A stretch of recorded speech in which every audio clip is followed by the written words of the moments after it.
Shalom semua. Selamat bertemu kembali di pelajaran agama Kristen kelas 7 SMP Eka Pendawa Sakti. Di sini kita akan masuk ke materi yang pertama di semester pertama kita yang berjudul Indahnya Mengampuni bersama dengan Ibu Winda. Di sini Ibu harap kita semua ada dalam keadaan sehat dan tetap mengawali dan mengakhiri hari bersama-sama dengan Tuhan Yesus. Entah itu dalam doa ataupun saat teduh. Oke, kita masuk ke materi kita yang pertama. Di situ ada nama Nelson Mandela.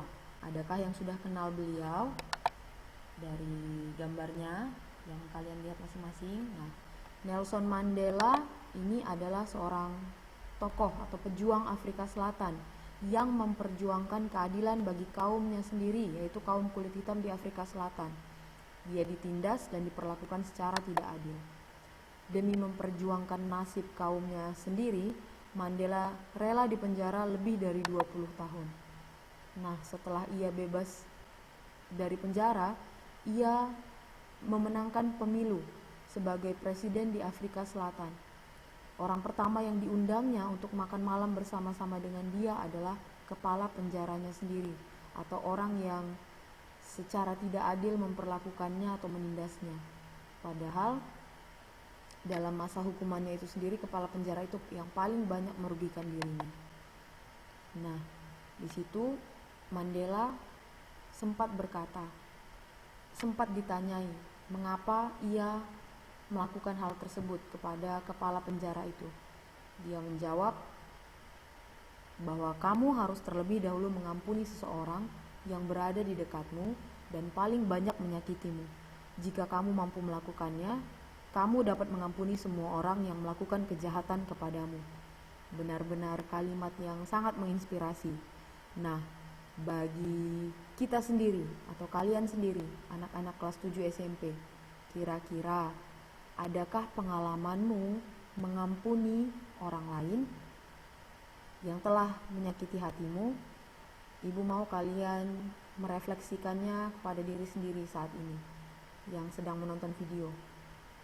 Atau juga boleh menuliskannya dalam catatan kalian masing-masing tentang atau menceritakannya tentang orang-orang yang pernah menyakiti hati kalian dan apakah kalian mengampuni mereka? Jika ya, coba ceritakan bagaimana proses kamu mengampuni mereka. Atau jika tidak, ya coba ceritakan apa alasanmu. Kenapa kamu belum bisa atau belum mampu mengampuni mereka. Oke. Dari cerita Nelson Mandela ini sendiri, bisa kita tarik kesimpulan mengenai apa makna dari mengampuni. Oke. Mengampuni artinya adalah membebaskan diri sendiri dari segala kebencian dan membiarkan perasaan damai menguasai hatimu, menguasai hati kita masing-masing. Boleh dicatat ya. Nah, di sini ada satu ayat emas yang bisa kita hafalkan masing-masing, kita renungkan masing-masing dari 1 Petrus 4 ayat 8. Boleh kita membacanya bersama-sama. Kasih menutupi banyak sekali dosa. Singkat memang, tapi Ibu harap kalian boleh memaknainya dengan hati yang bersih, boleh terlebih-lebih boleh mengamalkannya di dalam kehidupan kita masing-masing. Ya.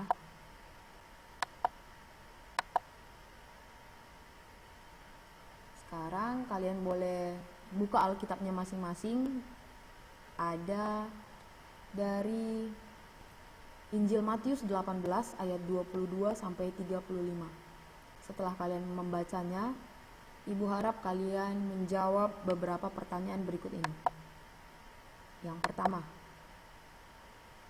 berapa kali seharusnya kita mengampuni orang lain?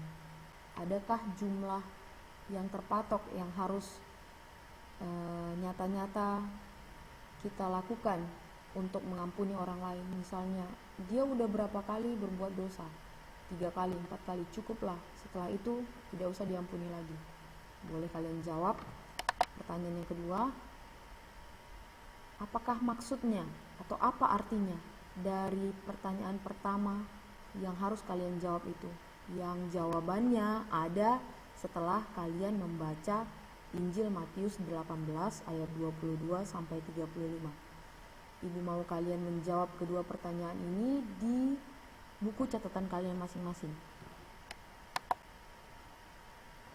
Selanjutnya, kita masuk ke materi tentang karya pengampunan Allah, yaitu melalui Yesus Kristus.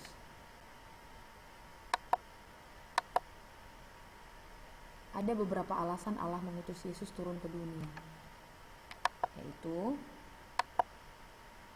yang pertama, karena Allah mengasihi manusia. Karena begitu besar kasih Allah akan dunia ini, akan seluruh umatnya, sehingga ia mengaruniakan anaknya yang tunggal, Tuhan kita, Yesus Kristus. Ya, kita tahu ayat yang betapa sering kita dengar mungkin selama kita di gereja atau selama kalian belajar agama mungkin. Yang kedua, Allah adalah karena Allah adalah Maha Pengampun. Dan yang terakhir adalah karena Allah adalah penyelamat. Melalui putranya sendiri Yesus Kristus, Allah menyelamatkan kita semua tanpa terkecuali umat manusia. Kita diselamatkan. Kemudian ada beberapa pertanyaan yang harus kalian jawab. Boleh kalian tuliskan pertanyaan ini, kedua pertanyaan ini di catatan kalian dan kalian jawab masing-masing. Ya, di situ ada, apakah kamu pernah melakukan hal yang menyakiti hati orang lain, entah itu orang tua kalian atau saudara atau teman kalian sendiri? Coba ceritakan dalam sebuah tulisan. Oke, tulisan di catatan kalian. Kemudian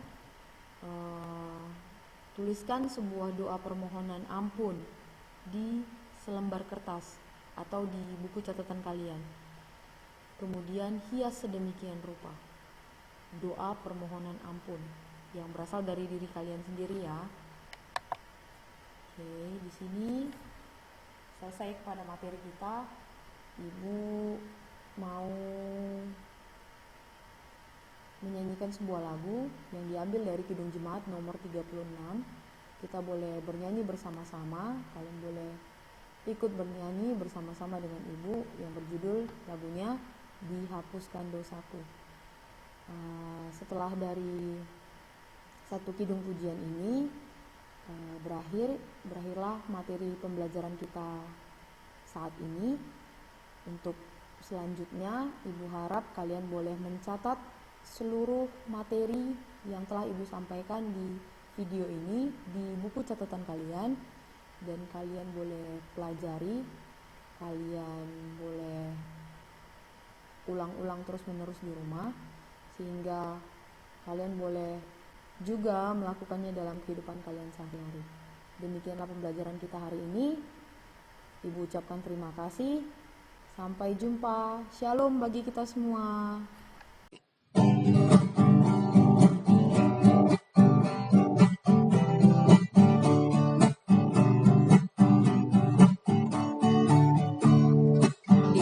Dihapuskan dosaku hanya oleh darah Yesus.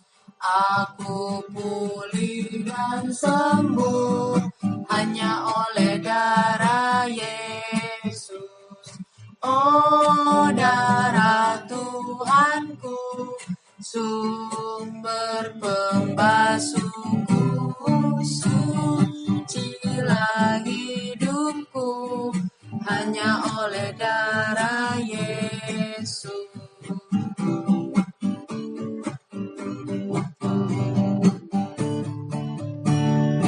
Pengampunan dosaku hanya oleh darah Yesus. Penyucian hidupku hanya oleh darah Yesus. Oh, darah